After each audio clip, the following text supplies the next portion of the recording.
වම්පස නිල්දක් සිනරන් පැහැයයි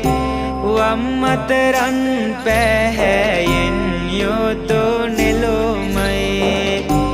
දකුණත අසේපාත වම් පාය සලඹයි දකුණු පයද තාරමක් ලෝකෝ සලඹයි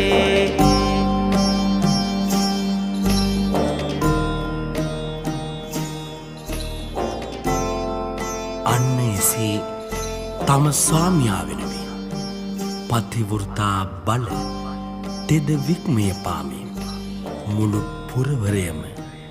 ගිනිබත් වී යනකොට පුංචි ළමුන්ද සිල්වතුන්ද අසරණ සත්වයන්ද ඒ ගින්නෙන් නොදැවේවායි ඇය අධිෂ්ඨාන